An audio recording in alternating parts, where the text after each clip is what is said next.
Good morning, dear students. Myself is Deepti from Deep Scroll Park. In today's lecture, we are going to revise the Geography Chapter 2, Natural Resources, Land, Water and Soil. Back exercise is there, and in back exercise, we are going to do the distinguish between.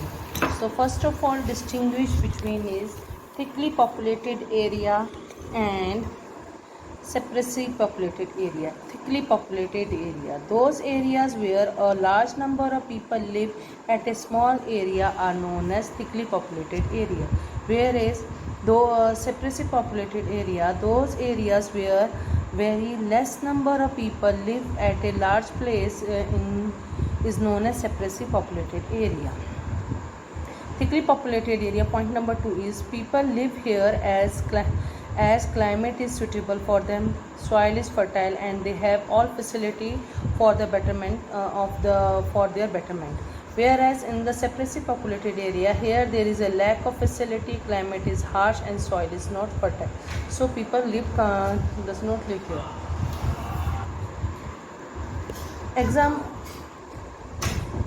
Example is Ganga Brahmaputra basin, whereas the sparsely populated example is mountain regions.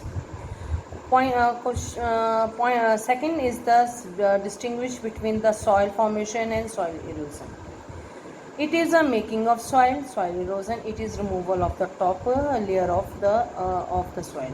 Second, it is done due to the breaking of rocks due to the physical, chemical, and weathering into the fine particles, and it is done due to the action of wind and water, deforestation, and overgrazing. Formation take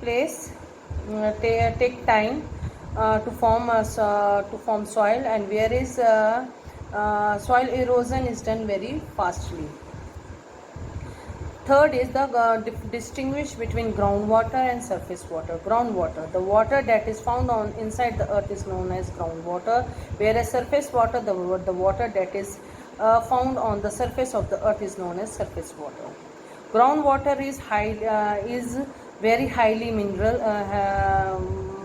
in minerals, whereas surface water is not high in the minerals. Third, it is groundwater is considered to be hard water, whereas the surface water is considered to be soft water.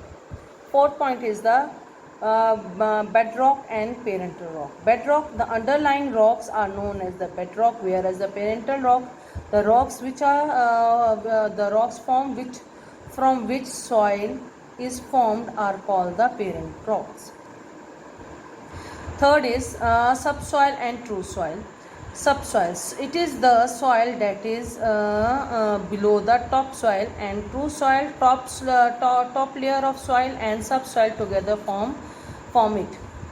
Subsoil number 2, it has mineral but less organic matters. True soil, it has the qualities of both soil. These are the distinguish between of this chapter. In next lecture, we are going to do the back exercise or question answers of this chapter. Thank you very much. Have a nice day.